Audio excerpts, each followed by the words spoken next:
सगळ्यांना नम्रतापूर्वक नमस्कार. इतक्या मोठ्या संख्येने तुम्ही सगळेजण आलात, शॉर्ट नोटीसवर आलात, मनापासून धन्यवाद. तुम्हा सगळ्यांना आज आपण इथे का जमलोय हा विषय माहिती आहेच आहे. बीड जिल्ह्यातील माननीय आमदार श्री सुरेश धस यांनी काल प्रसार माध्यमांशी बोलताना जी काही टिप्पणी केली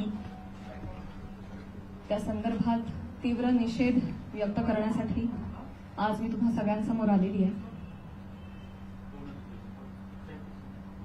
काल नाही तर गेले 1.5 महिन्यापासून हा सगळा प्रकार चालू आहे आणि गेले 1.5 महिने अत्यंत शांततेनं मी या सगळ्याला सामोरी जाते. सगळ्या ट्रोलिंगला, सगळ्या निगेटिव्ह कमेंट्सना, आणि ही माझी माझी मूकसंमती नाहीये. मी माझ्यासारख्या अनेक महिला, कलाकार या सगळ्यांचीही हतबलता आहे. हे शांत राहणं तुम्हा सगळ्यांमुळे कुठे ना कुठेतरी आमच्यावर बेतलेलं आहे.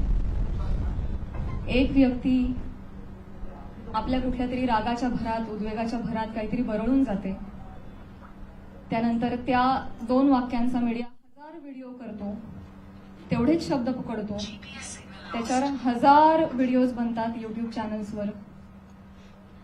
मग एका सेलिब्रिटीला त्याच्यावर वक्तव्य करणं भाग पाडलं जातं. मग ती बोलते, मग परत पहिल्या व्यक्तीला वाटतं आता आपण बोललंच पाहिजे, मग ती परत व्यक्ती बोलते, मग आता परत बोलणं क्रमप्राप्त होतं कारण आता नाही बोलली का, गप्प बसली का, मागे हटली, मग ही परत व्यक्ती बोलते. ही चिखलफेक चालू राहते, महिलांची अब्रू निघत राहते आणि सगळ्यांचं मनोरंजन होतं. हे होऊ नये, सगळ्या समाज माध्यमांसमोर ही चिखलफेक होऊ नये म्हणून मी यात पडले नाही. मी शांत बसणं हा पर्याय स्वीकारला. या गटारात मी दगड टाकणं योग्य समजलं नाही.